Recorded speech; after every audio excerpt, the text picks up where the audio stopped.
mind-bending hallucinogenics and a counterculture revolution set the stage for the life of Ken Kesey and the novel that made him famous. One Flew Over the Cuckoo's Nest, part of the Great Books Festival, coming up next on TLC.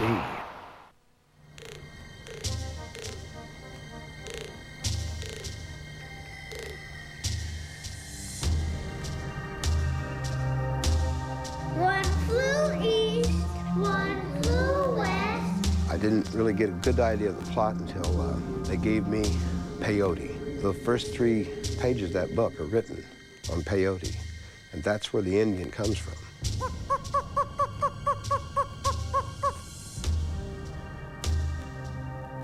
One flew east, one flew west. There's something about being in a nut house is you're raw. It's worse than being in a penitentiary, because the penitentiary isn't questioning your selfhood, but a nut house does. And I knew that that's where I wanted to set my first novel. One flew east, one flew west, one flew over the cuckoo's nest. It's more than a great book. It's the muse.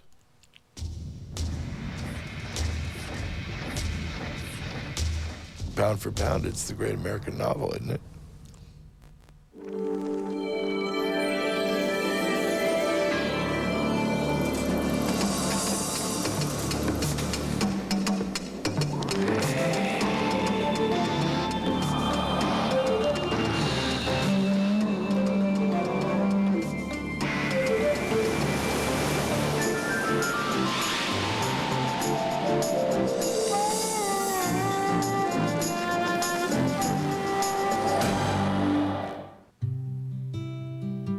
One Flew Over the Cuckoo's Nest was published in 1962. Ken Kesey had begun writing the book when he was 24, a graduate student and a part-time hospital orderly, working nights in a mental ward. Cuckoo's Nest takes the reader inside the Oregon State Mental Hospital. At the center of the story is Randall P. McMurphy, a rowdy, a gambler, a conman, boisterous and brash.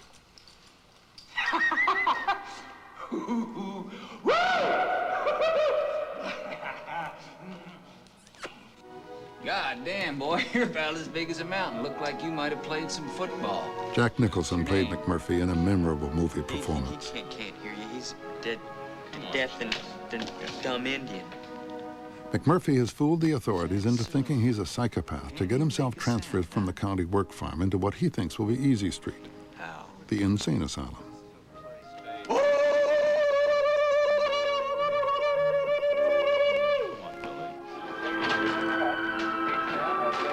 Cuckoo's Nest is a tightly crafted story of McMurphy battling Big Nurse and the cold, repressive society she represents. Stay back. Patients aren't allowed in the nurse's station.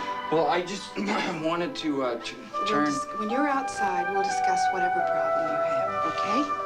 The patients are not allowed in the nurse's station. The book quickly became a classic in American literature, and the movie continues to be popular. As with all great books, Cuckoo's Nest resonates individually with each reader. Cuckoo's Nest fit all the themes and all the ideas of my generation growing up. I mean, it's really about the individual versus an institution. A sane individual versus a crazy institution. McMurphy is, to a certain extent, the classic man against the machine character, which we see quite often in American literature. Not a long time ago, I still lived in a communist country, and I read the book. This is about society I lived in. We were living there behind the barbed wire, and the whole life of everybody was run by hundreds or thousands of big nurses, controlling our lives. And what Kesey's book is about, really, is not mental hospitals. What it's about is the fear that this primeval, wild, unsocialized, anti-family form of masculinity is going to be stamped out by the force of asexual women and institutions and society who want men to become grown-ups. As Kesey wrote in the book, the ward is described as a cartoon world with figures outlined in black, jerking through a goofy story. Except Kesey had met them all. The characters are all based on real guys. With one exception, Randall McMurphy. It's an old Western story. The American hero that sacrifices his life for his buddies. He's an empty place that was already there for us to fill in. It's why I've always been glad that I haven't seen the movie, because Jack Nicholson is powerful enough. He would have filled in that area in my mind.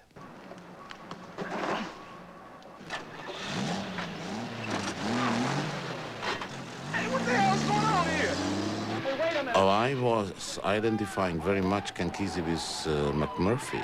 You smell through the book that this is his dream about himself. Kesey has dreamed many dreams about himself. In 1964, he and his pals dreamed up one of the 60s first psychedelic communes, the Merry Pranksters. Then another dream of buying a used school bus and splashing it with paint. This is the bus named Further.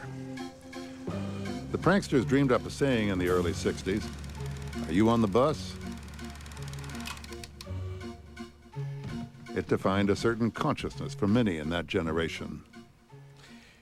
When you realize the interconnectedness of all stuff, you realize that it's all the bus and you can never get off.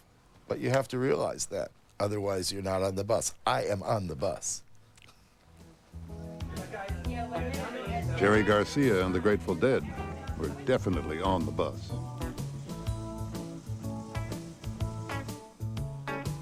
President Lyndon Johnson was definitely off the bus. We still seek no wider war.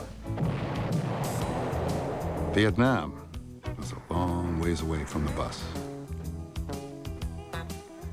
Lysergic acid, LSD, was on the bus. The author Tom Wolfe was not really on the bus, even though some years later he wrote a great book about the bus, about the legendary trip cross-country on the bus, high on LSD. The electric Kool-Aid acid test. All about how Ken Kesey and the Merry Pranksters had become the lightning rods, and much of the thunder, too, for the West Coast psychedelic scene in the 60s.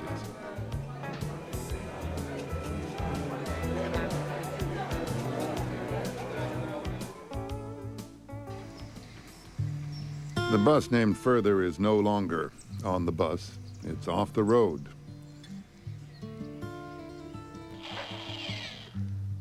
And yet, amazingly, a third of a century later, they are climbing back on a new old bus, the Further 2.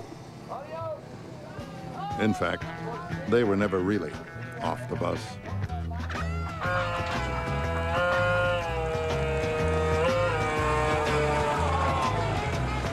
Trucking, got my chips cashed in, keep trucking. Like Ken Kesey, Merry Pranksters from the 1960s? Oh, they're still around, headed south 500 miles to a concert in San Francisco. Invited to appear on stage as a kind of time capsule at an all-night concert.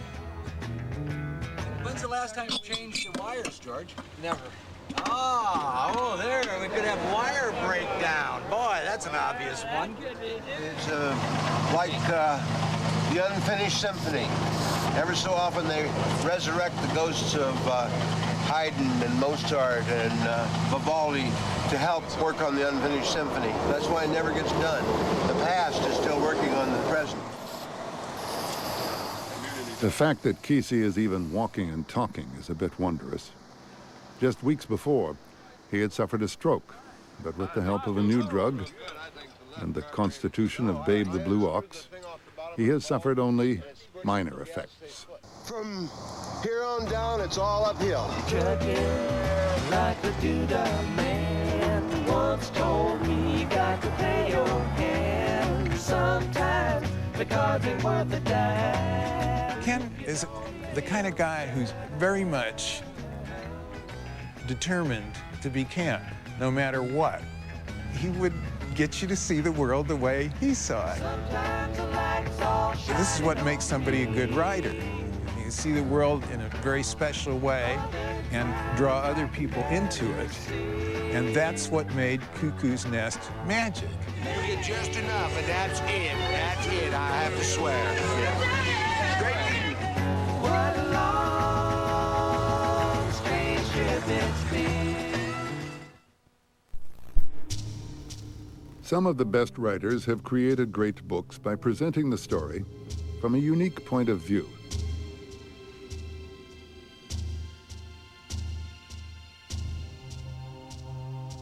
Cuckoo's Nest is often praised for its most unusual point of view. Reading the book, we see the ward as dangerous, frightful, the view of an alienated American Indian, Chief Bromden. Ken decided to use Bromden's point of view, which then allowed him to create the fog. It allowed him to create the sort of strange point of view that Bromden has, and lets Bromden move.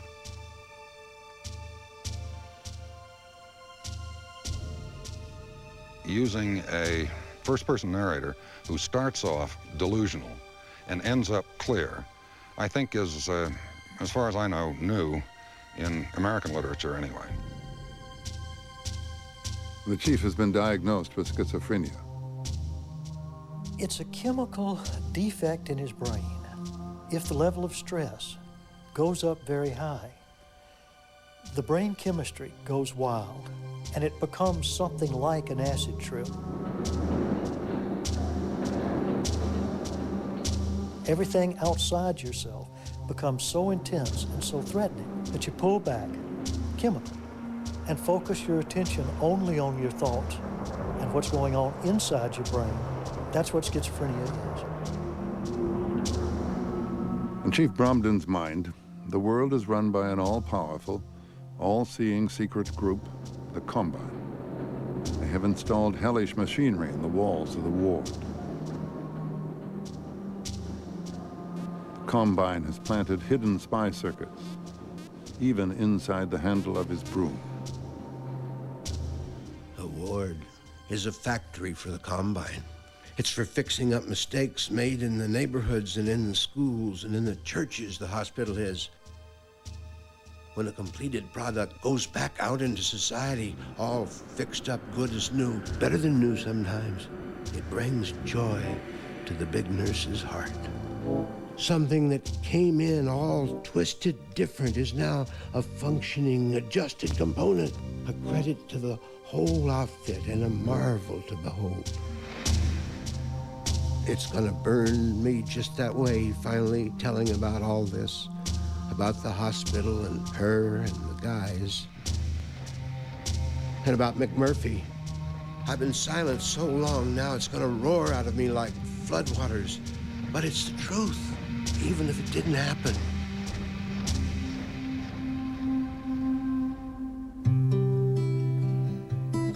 Mist and fog drift through the pages of Ken Kesey's writing, perhaps the result of growing up near the coastal mountains of Oregon. I'm one of those kids that boiled rocks and drunk the water to see if you got the essence, and I knew magic and hypnotism. Magic is there like kites and fireworks and sunsets. When he was 6, Kesey's favorite comic hero was not Superman. He admired the magical Captain Marvel. Shazam! Lightning comes down. There in the powder puff of lightning stands Captain Marvel. The word was important, more important than the hero. Shazam! And it was preparing our generation to go to the moon, to do stuff that had never been done before. A wonderful thing. And Shazam is, to everybody I know, is still has that power, that word that Once you say it, Shazam, boom, boom, there you are. Shazam. I'm for president, I'm for president. You like Ike, I like Ike. Everybody likes Ike for president. When Kesey graduated from high school in the early 50s, the Eisenhower years were marching along. The organization man, button-down mind. I believe in the future of the United States of America. Corporate films of the era reflect an American culture that seems alien now. These boys greet their dad as though they are genuinely glad to see him. The women of this family seem to feel that they owe it to the men of the family to look relaxed, rested, and attractive at dinner time. The kitchen today is like a factory in a lot of ways. Golly, I'm so impressed. Chamber of Commerce boosterism, force-fed by what Kesey would later describe as the Combine. Whether it's cigarettes or something else you have to sell. Here, nearly 5,000 new homes per year rise out of an area that was only yesterday swamp. When the Europeans landed and looked out across this land, it was mysterious and full of strange spirits, and who knew what animals, and that was a terror that a civilization hadn't felt in a long time. A new, huge land. And that terror is still here. I don't think I ever will fit in, not here. I'm different from the guys in this town. Pick out the most popular boys and girls in school and keep an eye on them. The higher up you go in America, the greater the terror. Labor and management must continue to increase the production of better goods at lower prices so that more people will be able to buy the things that make life easier and happier for all of us. You know that the only thing that will break through this terror is glory or wonder or something that shakes you so that you come to your senses, at least for a moment. Shalam! In 1957, Kesey graduated from the University of Oregon, and after working for a year, won a scholarship to a renowned writing class at Stanford University. That's where he met a psychology student, Vic Lovell. Cuckoo's Nest is dedicated to him. It was a time of great conformity. It was a very conventional time. And this, in particular, was a very conventional university. And Ken was kind of a country guy from Oregon. Kesey had taken a job working the night shift in a mental ward at the Veterans Hospital. It provided a small salary and a lot of time to write. Ken was also very interested in the patients. There was a new kind of thing coming up in psychiatry, that you should respect people who were in altered states or having psychotic episodes. You should listen to them. You should try to talk to them on their own terms. Kesey listened to the men on the ward. He talked to them. He spent hours exploring their tortured minds. And as he talked, he made drawings. Most of the characters in the book are based on real mental patients he had come to know. And I could see that the guys that were crazy knew something that the doctors and nurses didn't know. The doctors and nurses had sealed their consciousness off from it, and these guys, their armor had been shattered. Hospital treatments that Kesey described, such as group therapy, outraged readers. I killed a cat once. Oh, God. I stoned it to death, and I blamed it on my neighbor. Nurse Ratchet's therapy was aimed more at controlling I tried to than take my little comforting. sister to bed one time. I robbed a cash register at the service station once. I tried to take my little sister to bed one time. It was better than she'd dreamed. They were all shouting out to one another, going further and further, no way of stopping, I did take my little sister to bed. telling things that wouldn't ever let them look one another in the eye again. I stoned it to death, and I blamed took it my on brother neighbor. to bed. I'm tired. Then old Pete was on his feet, I'm tired. a strong, angry copper tone to his voice that no one had ever heard before. Everyone hushed. They were somehow ashamed. It was as if he had suddenly said something that was real and true and important, and it had put all their childish hollering to shame. She forgot the black boys didn't hold any control over people like Pete. Pete's been a chronic all his life. Tired. But one good thing, being simple like that put him out of the clutch of the Combine. I was born dead. His voice lost its copper strength and became strained and urgent.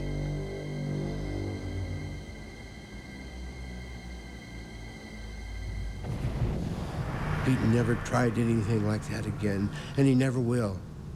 He's finished with that. It's like an old clock that won't tell time, but won't stop neither. With the hands bent out of shape, and the face bare of numbers, and the alarm bell rusted silent. An old, worthless clock that just keeps ticking and cuckooing without meaning nothing. Cuckoo's Nest had an enormous effect. It gave voice, it gave life to a basic distrust of the way in which psychiatry was being used for society's purposes, rather than for the purposes of the people who had mental illness. Kesey described other treatments in Cuckoo's Nest, treatments which terrified Chief Bromden.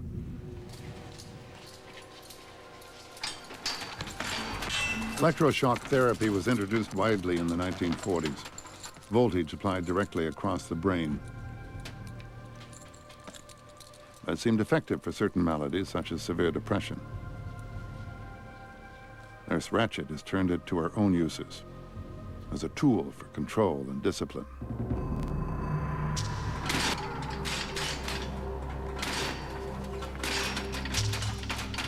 You haven't had the pleasure. Pity. An experience no human should be without. Ken Kesey says he had a friend wire him up in the ward one night. He wanted to directly experience what he would be trying to describe. You pay for the service with brain cells instead of money, and everyone has simply billions of brain cells. You won't miss a few. Brain burning. It's as if the jolt sets off a wild carnival wheel of images, emotions, memories. Pay the man for another spin, son. Pay the man. Books like Cuckoo's Nest and the public furor they created played a role depopulating state hospitals. Of more direct importance, there had been a fundamental development that impacted treatment of the mentally ill. The drugs like Thorazine and Mellaril and Stelazine and Haldol do have their side effects, but they worked well enough so that people could be treated outside the hospital, so that hospitalization was no longer a lifetime thing. They could go home.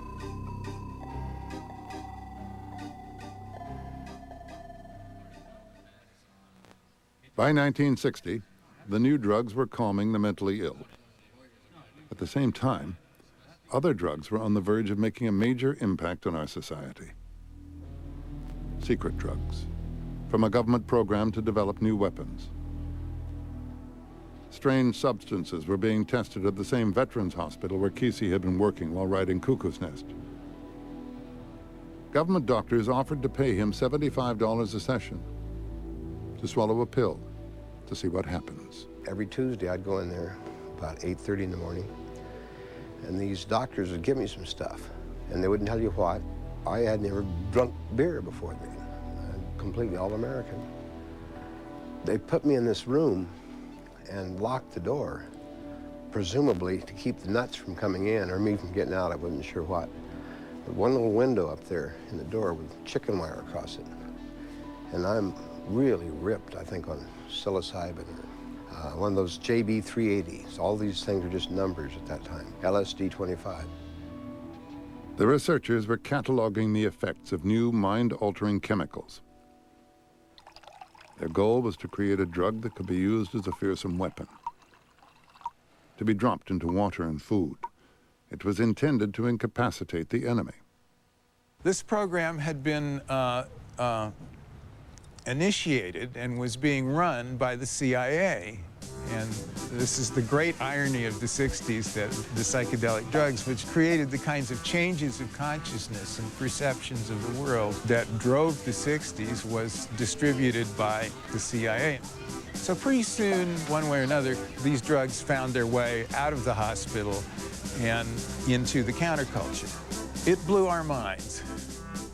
It took us into a world which was unlike any world that we had ever been in. As interest spread, clandestine labs began to import or manufacture psychedelic drugs. Media images beamed from San Francisco depicted beads, long hair, vacant eyes, and free love. A thing that people overlook about us is we were all college graduates.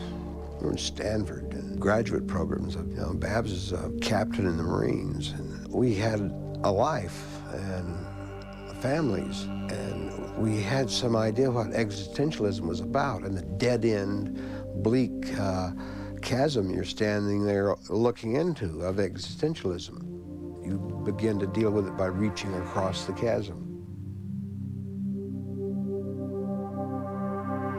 Ken Kesey was a colorful and magnetic personality, attracting the children of the Eisenhower era to visit a new world very different from the one they had left. And he was the famous author. He was the guy with the energy. He was the guy with the ideas, the imagination, the daring, you know. People would make the trek to Kesey's property near La Honda, California, to trip with their leader. You go on a trip, you take a trip, you're tripping. You go somewhere. You leave who you are regularly and go somewhere else. And with any luck, you kind of make it back. In the spring of 1964, Ken Kesey had been dreaming again about taking a real trip. On the bus named Further. On the road, clear across the country. Imagine, 1964. What an unidentified foreign object it must have seemed as it lumbered across mid-America.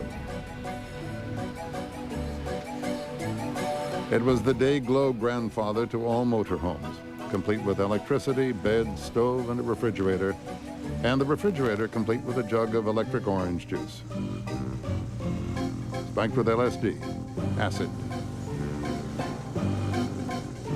It was still legal in 1964.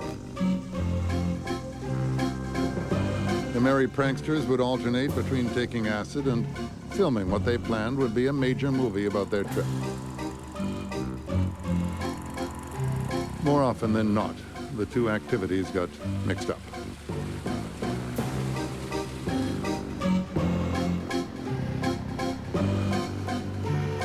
Sometimes the tape recorder was running a little slow, so you hear the tapes back and everybody's, hey, Joel, you better go to the accident, but I didn't, yeah, hey, get it right, whatever, shut up. And sometimes the generator's running too fast. Hey, Cassidy, you're driving way too fast. Slow down, will you? Neal Cassidy was at the wheel of the bus Further. Cassidy, the legendary Holy Goof, the center of attention in several books written about the 1950s Beat generation. Neal lived by his wits, and his wits seemed almost supernatural. Cassidy, he was the most important thing that ever happened to me. Once you see him, once you've been around Cassidy, you realize this is a force of nature beyond anything you could ever imagine of force. And you gotta remember, when you're going around like this, you can always tell what the fear is by the feeling in the belly, feeling in the belly. Neal Cassidy was the real maverick Kesey had in mind when he created Randall McMurphy. Later, Cassidy read Cuckoo's Nest, recognized himself, came west to meet the author, and was now on the bus, was driving the bus. He would take you on his trip, and a lot of people didn't survive it, but they came back nuts. Cassidy joined the others in drinking the acid-spiked orange juice, and he swallowed a lot of other mind and mood warpers. Yet he managed to pilot the pranksters safely around the nation and back to the city by the bay.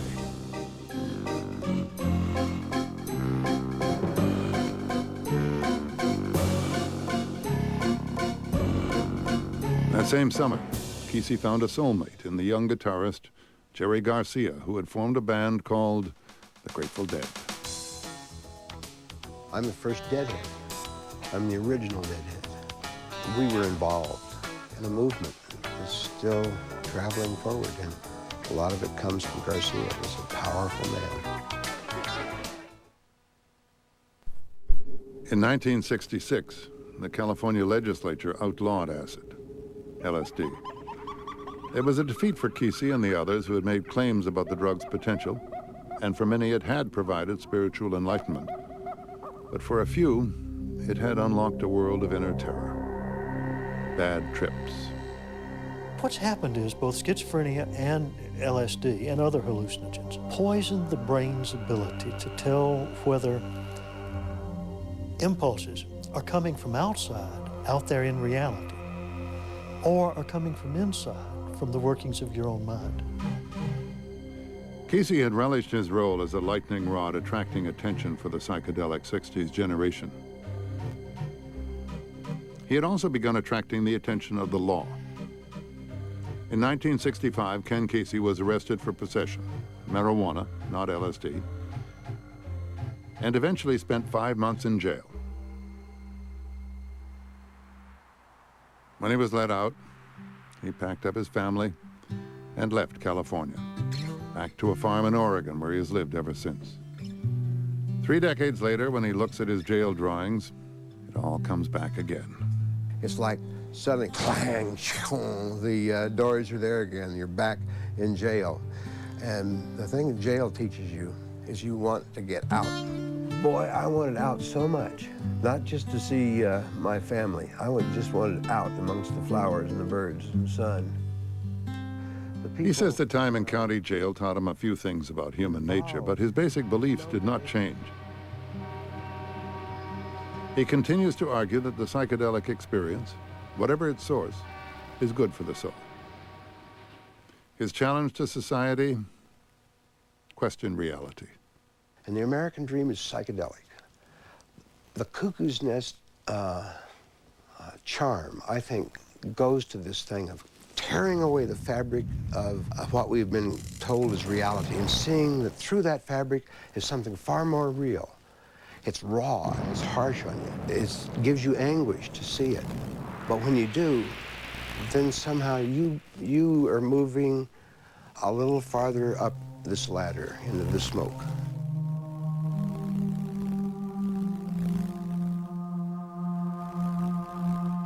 One Flew Over the Cuckoo's Nest has sold more than 7 million copies worldwide.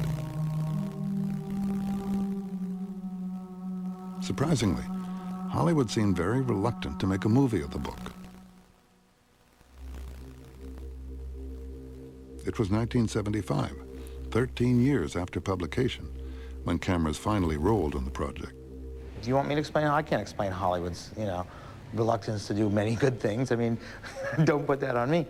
But in any case, they clearly were not ready to finance a book about a half-breed in an insane asylum. That it just didn't make sense. And as usual, it took some people with real passion and belief and some mavericks to get it going. One of the mavericks was the independent producer, Saul Zaentz. As someone at a studio once told me, pictures in mental institutions don't make money. They have all those great one-liners that end all conversations. Zaentz put up most of the money to make the film Milos Forman directed.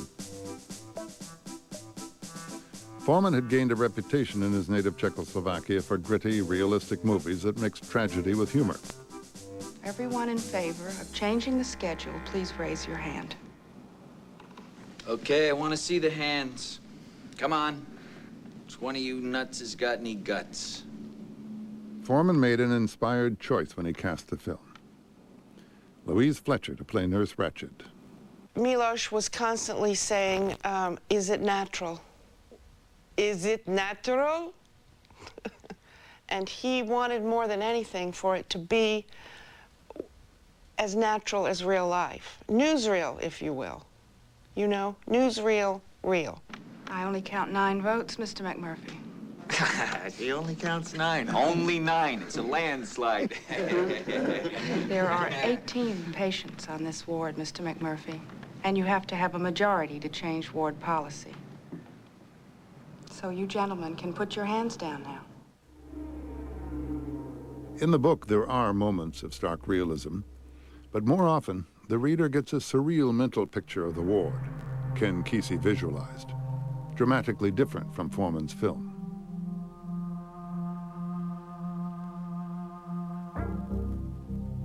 The light from the nurse's station throws his shadow on the dorm wall, big as an elephant. It gets smaller as he walks to the dorm door and looks in. That's right, baby, sleep tight. Twists a knob, and the whole floor goes to slipping down away from him, standing in the door, lowering into the building like a platform in a grain elevator. The only sound I hear is the guy's breathing and that drumming under us getting louder the farther down we go. I know already what will happen. Somebody will drag me out of the fog, and we'll be back on the ward, and there won't be a sign of what went on tonight. And if I was fool enough to try to tell somebody about it, they'd say, "Idiot, you just had a nightmare." Things as crazy as a big machine room down in the bowels of a dam where people get cut up by robot workers don't exist. But if they don't exist, how can a man see them? After the book came out, some psychiatric practices, such as electroshock, were changed or halted entirely. But by the mid-70s, when the movie was released, the 60s generation had changed, grown older, more conservative. At 27, I loved McMurphy. Hated Nurse Ratched. Bought completely into Kesey's vision.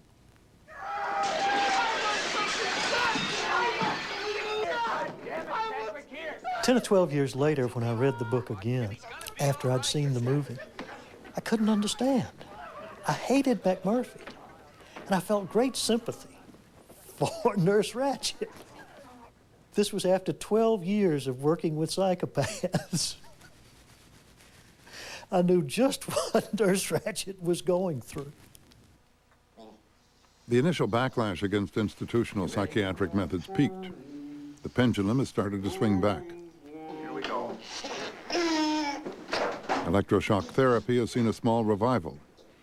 It is not widely used, but more psychiatrists have come to regard the procedure as having some merit. Shock treatment is still the quickest way of getting people out of an agitated depression. It is still used. Not much, but it's used now more than it was 10 years ago. All right. Max. Ken Kesey describes one other treatment. No. After McMurphy attacks and tries to kill Nurse Ratched, she orders him to a brain surgeon for a lobotomy as a final punishment. Lobotomy, the ultimate horror in psychiatry. During one procedure common in the 1940s, a long tool, very much like an ice pick, was driven up through the top of the eye socket into the brain, into the frontal lobes, and then wiggled about to disconnect the cellular wiring. It worked, occasionally. Lobotomies tended to quiet the worst cases in the back wards of asylums.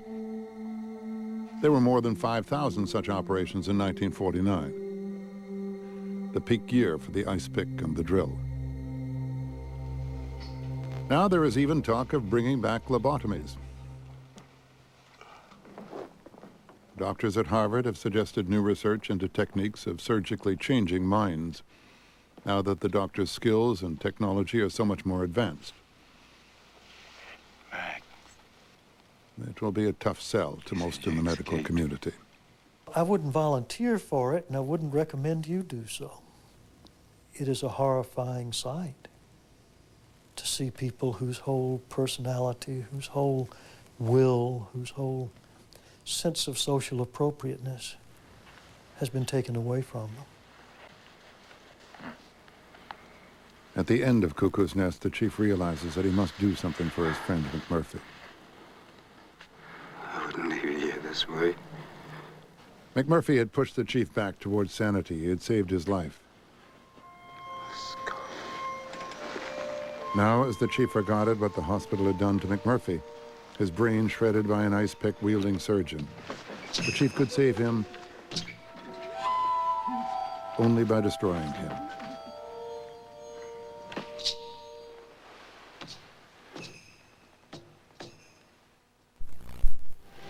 One Flew Over the Cuckoo's Nest and other books helped fuel the move to empty state mental hospitals across the country. Since 1960, the patient census has dropped by 87%. Many of the ex-residents ended up homeless, wandering the streets or in prison. The Los Angeles County Jail now has the largest population of severely ill mental patients in the country. Somehow it got interpreted in the 70s and the 80s that it was better for people to be out of hospitals. We didn't need to treat them at all, just turn them loose on the streets. That didn't work. That was unsightly. It led to a lot of tragedies. It led to really the bizarre experience of having the streets full of psychotic, untreated people. Most of the old hospitals never closed. In fact, nationally, their staffs have grown. They now outnumber the patients. New regulations require intensive care for the most severe cases. The old brick hospitals won't be demolished anytime soon.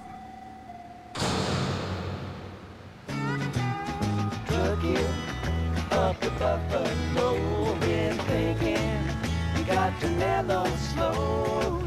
Advanced middle age has overtaken the merry pranksters. They have grown children. Some join them for the 500-mile trek down to the concert in San Francisco. It's the first time we've done this, of putting the FM signal out from the bus. And we were able to communicate with cars about a mile ahead of us and a mile behind us. It's suddenly everybody is like this puddle of communication moving down the freeway. Trucking, I'm going home. Whoa, whoa, baby, back where I belong. Back home, sit down and patch my bones and get back trucking. Come on, come on. The bus rolled over familiar roads and old memories to a reserved spot in front of the auditorium.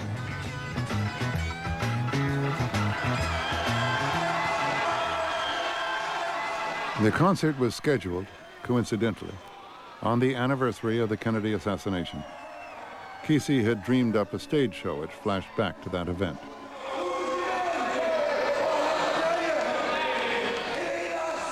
There was a problem. Most of the crowd hadn't been born when JFK was shot, and there was confusion over just what message the pranksters had in mind.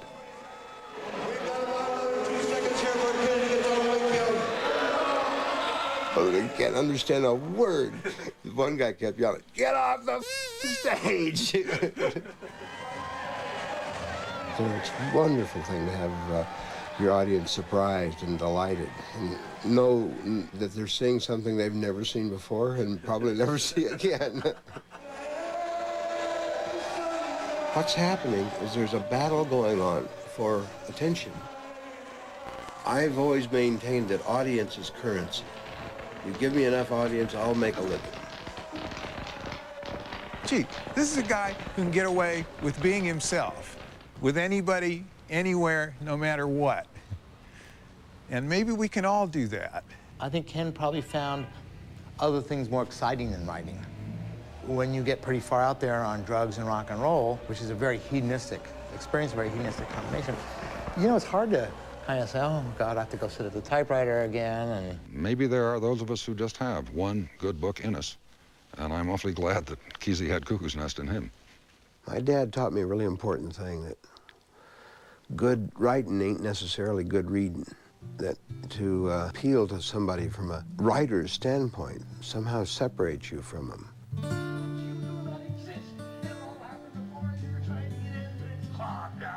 The only way to Lately, he has been fascinated by a computer-based film editing machine he bought for the farm. Check this over here.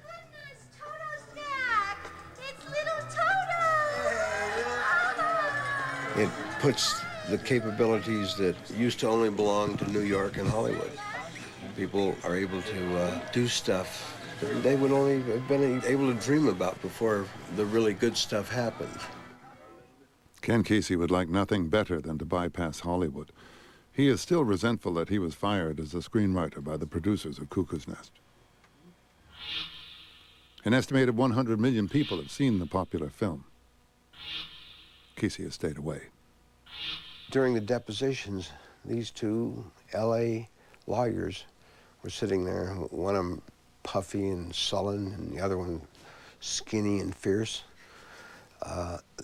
They said, I bet you'd be the first in line to see that movie. I said, I swear to God, I'll never see that movie.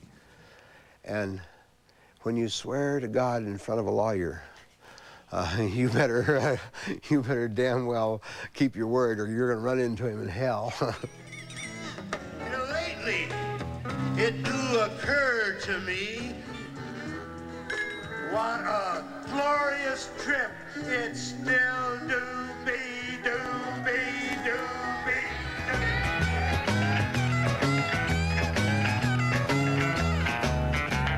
Sometimes